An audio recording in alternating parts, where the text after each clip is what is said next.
5 राज्यों में विधानसभा चुनाव होने के बाद 3 राज्यों में भाजपा ने प्रचंड जीत हासिल की। चुनावी नतीजे सामने आ गए, लेकिन हफ्ते भर बाद भी भाजपा नेतृत्व के हाथ खाली हैं और तीनों ही राज्यों में अब तक मुख्यमंत्री का चयन नहीं हो पाया है। लेकिन सबसे बड़ा सवाल यह है कि आखिरकार मुख्यमंत्री के चयन में इतना वक्त क्यों लग रहा है? आखिरकार भाजपा की इसके पीछे क्या रणनीति है, क्या वो कारण है जिसकी वजह से भाजपा को इतना वक्त मुख्यमंत्री को चुनने में लग गया है? दरअसल पार्टी के बीच में जो खींचतान चली है या फिर जो भी गुटबाजी पार्टी के बीच में चल रही है, उसके वजह से आगे कोई नुकसान न उठाना पड़े, इसको लेकर सोच समझकर भाजपा नेतृत्व ने रणनीति तैयार की है। आगामी लोकसभा चुनाव की तैयारियां भी है, इसी की वजह से इन तैयारियों में भी कहीं ना कहीं देरी हो रही है। राजनीतिक गलियारों में लगातार चर्चा है कि बीजेपी की ओर से हो रही इस देरी की एक वजह लोकसभा चुनाव के मद्देनजर सामाजिक और राजनीतिक गुनाह गणित को साधना भी है। लगातार भाजपा की ओर से देखा गया है कि हर वर्ग को साधने की बीजेपी कोशिश करती आई है, चाहे वो दलित वर्ग हो, चाहे आदिवासी वर्ग हो, चाहे वो मुस्लिम वर्ग हो, चाहे हिंदू वर्ग हो, हर वर्ग को भाजपा एक साथ लेकर चलने की कोशिश करती आई है। ऐसे में पार्टी राजस्थान में मुख्यमंत्री के साथ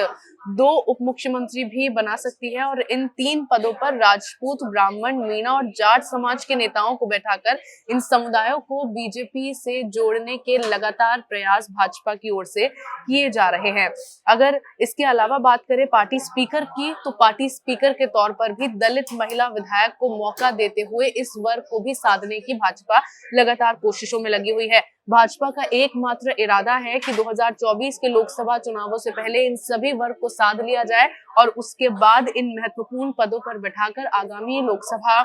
चुनाव में इस कदम का फायदा उठाया जा सके। राजनीतिक गलियारों में ये शोर भी है कि बीजेपी के इन नेता इन रणनीतियों पर चर्चा कर रहे हैं और केंद्रीय नेतृत्व के ठप्पे के बाद ही इस पर आगे का फैसला लिया जाएगा। एक बार मुख्यमंत्री का नाम तय हो गया तो उसके बाद उप मुख्यमंत्री और स्पीकर को लेकर भी इस तरह की रणनीति को लेकर आगे बढ़ा जा सकता है। राजस्थान विधानसभा चुनाव के समय से ही अलग अलग जातियों के नेताओं की ओर से बीजेपी पर लगातार ये दबाव बनाया जा रहा था कि उनके जाति समुदाय की संख्या के अनुसार उनके समुदाय से आने वाले नेताओं को उम्मीदवार बनाया जाए। अब नतीजों के सामने आने के बाद ये दबाव बदस्तूर जारी है। बीजेपी भी विधानसभा चुनाव में मिली इस बम्पर जीत को आगामी लोकसभा चुनाव के लिए बुनाने की हर संभव कोशिशों में जुटी हुई है। तो एक ये रणनीति भाजपा की ओर से तैयार की गई है, जिसके तहत